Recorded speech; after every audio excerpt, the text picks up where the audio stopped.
Hi everyone, welcome back to another episode of Are You Afraid of Ghosts with me, Rai, where we tell stories on the chilling, the unexplained, the uninvited. In this short story, it is a submission by a listener who prefers to be known as Tom Yam Seafood. This is a story that has to do with the theme of horrors at home. And this has something to do with her buying a second hand bed. Let's begin. In the 1990s, my parents brought a second hand bed to save money. I was only 4 years old then, so I slept on a mattress on the floor in their room. Hence, getting the second hand bed was a privilege and at the same time a necessity. While I was sleeping on the bed, it was definitely comfy at first. I hadn't thought much about where the bed came from. To me, a bed is a bed. However, after a few days sleeping there, I started noticing something at the corner of the bed peeping out slowly. Initially, I thought it was a shadow, but then suddenly I could see it very clear. It was a boy.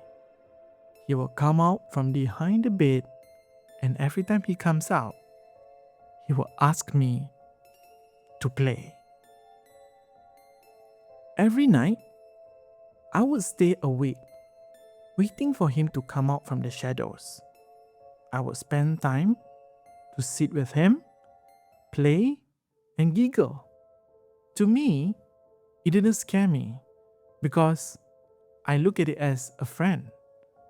After all, I did not know he was an entity.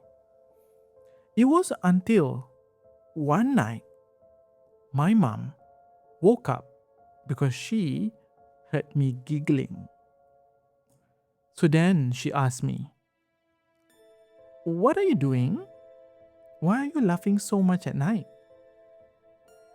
"Oh, Ibu, I'm playing with my friend. Can you see him?" My mom was freaked out. She couldn't see anyone there. Then she told me it was just my imagination and then tried to put me back to sleep. But I knew it wasn't an imagination. The boy was still there waiting for me every single night. So it kept happening. And every night, the same thing. Until one night, my parents found my bed empty the next day. So they searched the house and finally found me under my sister's bed.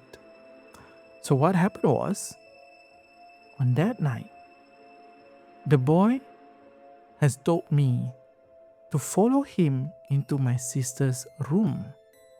And then the boy said, "Come hide underneath this bed with me. I won't leave you." So I did it, thinking that it was another hide and seek.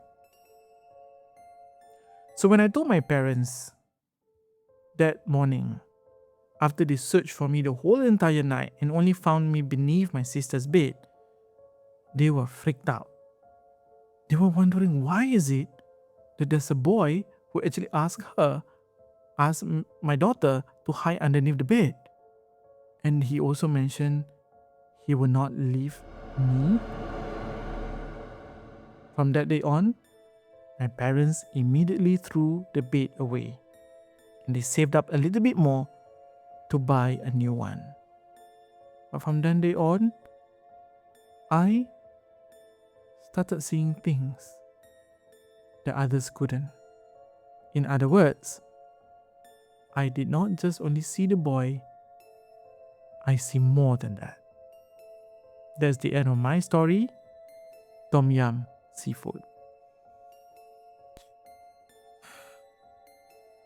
Wow. Thank you, Tom Yam Seafood, for the story. Wow. one of the things that comes to my head when I'm reading this story is whether the boy passed away on that bed, because eventually it's a second-hand bed, right? And we don't know what or where the bed came from. Sometimes it could be someone else's bed and they passed away on that bed and the story remains. But what freaks me out about Tom Yum Seafood story is the fact that she said that after the incident, she could see things that others couldn't. Which means, did the boy open up her third eye? Did the boy open up another layer of her sight? Whatever it is, to those of you who are parents, and if you hear or you see your child playing alone, it's a good thing to see, independence, but sometimes it's also good to check. Don't wait for too long, because it might be a child might be playing with your child. Till then, if you like this story, don't forget to like it, rate, subscribe, and share it with your friends so that we can continue to share the fear of ghosts to others too.